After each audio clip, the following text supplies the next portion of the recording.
Avoir 15 ans à Sétif, Algérie française. S'appeler Yacine et aller au lycée. Avoir la vie devant soi. Rêver. Écrire. S'imaginer poète comme son grand-père, un virtuose de la langue arabe.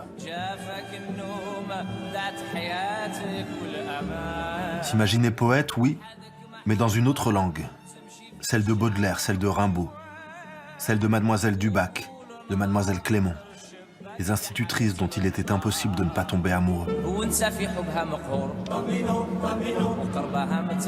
Aimer cette langue, celle du colon pourtant. Cette langue qui fait sortir de la famille, couper le cordon. Insouciant, le cœur léger, Yacine marche dans les rues de Sétif. Nous sommes le 8 mai 1945, l'Allemagne vient de capituler. Dans un instant pourtant, tout va basculer.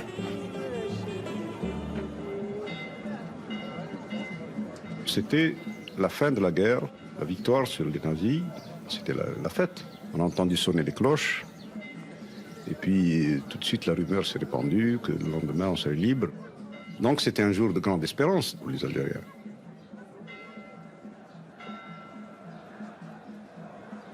Et donc le 8 mai au matin, il y avait une manifestation populaire, il y avait une foule énorme. Et j'ai reconnu parmi eux des copains de classe. Bon, alors ils m'ont fait signe et je me suis joint au cortège sans trop savoir ce que ça signifiait. Et puis, tout de suite, ça a été les coups de feu.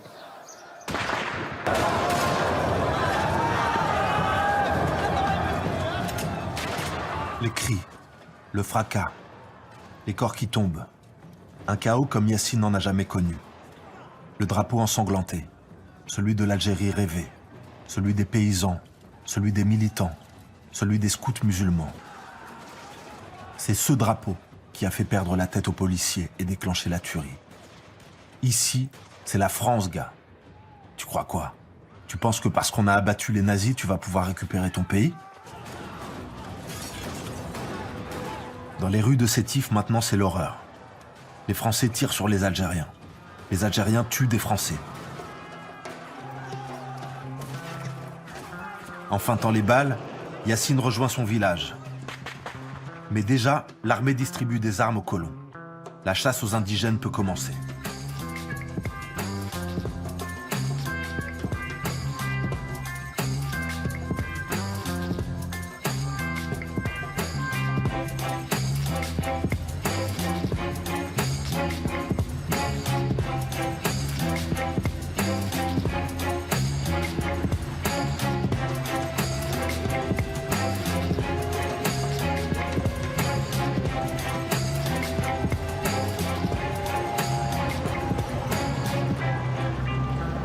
L'armée a occupé le village, la région, et puis le 13 mai, on est venu me chercher à la maison, à la cité des civils. J'ai été arrêté, conduit à la gendarmerie. Ensuite à Sétif, au camp d'artillerie, où là nous étions quelque chose comme 6000. Et il y avait plus jeunes que moi. Il y en avait qui avaient 12 ans, des gosses qui avaient été ramassés. Ils voulaient vraiment nous anéantir, ils voulaient atteindre avant tout la jeunesse algérienne. Cette jeunesse qui levait la tête, la sentait relever la tête. Et c'est allé très loin, c'est-à-dire on n'aurait jamais soupçonné tant de haine.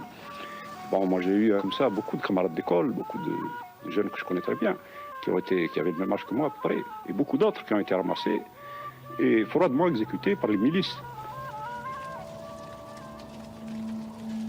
Tuer les écoliers, tuer les militants, tuer les paysans, punir, punir, punir. Écraser dans l'œuf la révolte pour que l'Algérie reste française. Pour que la fiction, qui dure déjà depuis un siècle, se perpétue.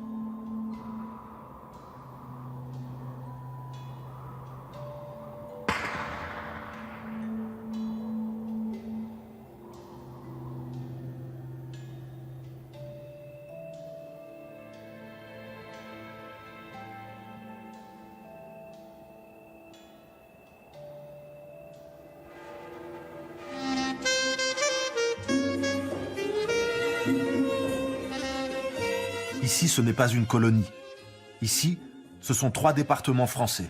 Au fronton des mairies, les mêmes mots qu'à Limoges ou à Roubaix.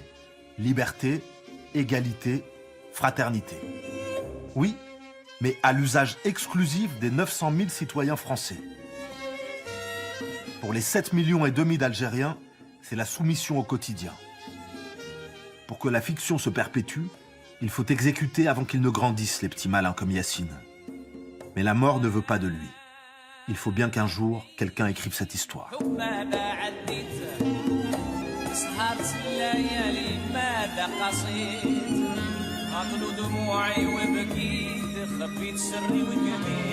Avoir 15 ans en Algérie, survivre et épouser son destin.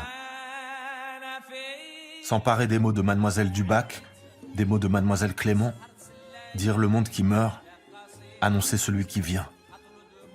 Écrire Nejma, raconter ce 8 mai 45, devenir Kateb Yassine, écrivain algérien.